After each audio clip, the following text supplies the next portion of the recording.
Another day, another biyahe serye. Pagka-diskarga nga namin ng white sand, dito na kami dumiretso sa Geosolid at dito na kami natulog para maaga kaming makapila. Dalawang 3/4 nga pala ang order sa amin ngayon. Dito na nga kami nakiligo sa kinakargahan namin. Mabuti nga at pwedeng maligo dito. Masarap kasi sa pakiramdam yung bibiyahe ka tapos bagong ligo ka. Try nyo din. De, joke lang. Kaya naman kasi yung ibang driver hindi talaga nakakaligo kasi sobrang puyat na. Ito nga pala yung ginagamit kong hair blower dito sa truck. Nung nakapag-lipstick na nga tayo, ayan, pwede na tayo ulit bumiyahe. At syempre, wag din natin kakalimutang mag-pray palagi para naman lagi tayong may guidance. At palaging magpapasalamat sa araw-araw na buhay.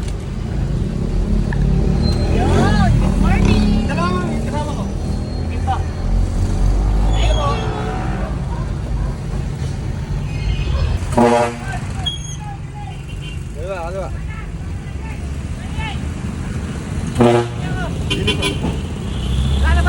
Dili pa kuya, meron.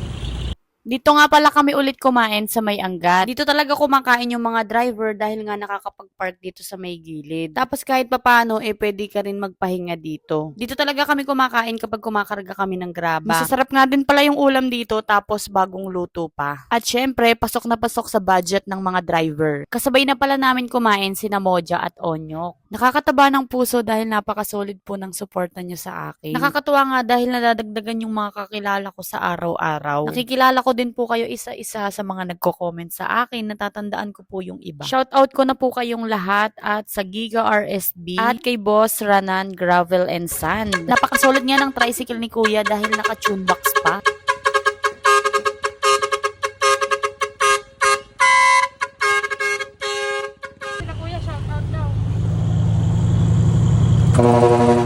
Shoutout nga din po pala sa mga benro sa Angat. Hello po sa inyo. Humihinto tayo sa mga benro para i-check ang ating TS. At pagkatapos noon, syempre, ayan na, biyahe na tayo ulit. At biglang nandito na pala kami sa aming didiskargahan. Nakakatuwa nga dahil itong dalahan namin na to, suki ko na talaga noong 2018 pa.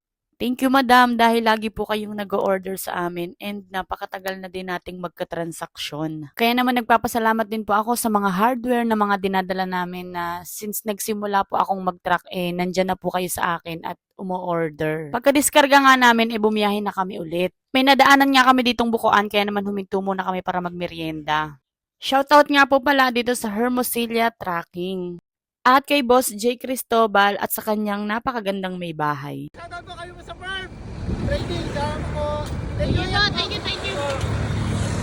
Katirikan nga nung araw na yan, kaya naman perfect talaga ang buko sa mainit na panahon. Basta huminto na kami sa gilid, nandyan na din po kayo para magpa-picture sa akin. Hindi ko naman din po akalain na magiging ganito yung pagtanggap sa akin ng mga tao. Dahil para sa akin, pare-parehas po tayong magbubuhangin at magbabato. Oh, graba yun baka ibang bato nasa isip nyo.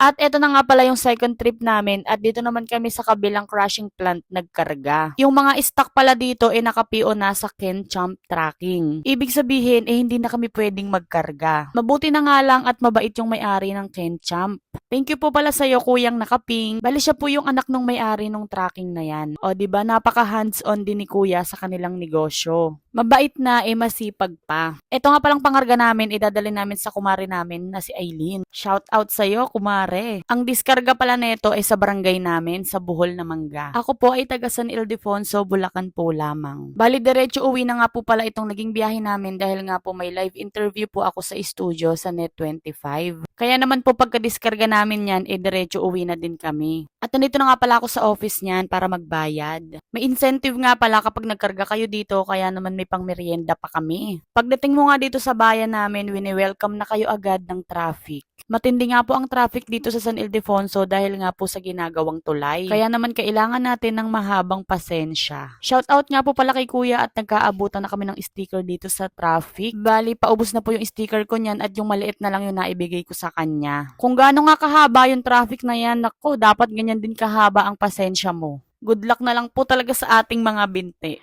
At nandito na nga kami sa aming didiskargahan at pagkatapos nga nito umuwi na kami sa bahay. At nung kinahaponan nga nag-deliver na kami dito ng tune box sa may banal na bundok. Shoutout nga po pala sa inyo, Ella Vlogs and Kuya Son Bulaon. Thank you po sa inyo at last piece na nga po pala ng tune box yan. Sold out na po. Yun lamang muna po for today's vlog. Thank you for watching. Bye-bye.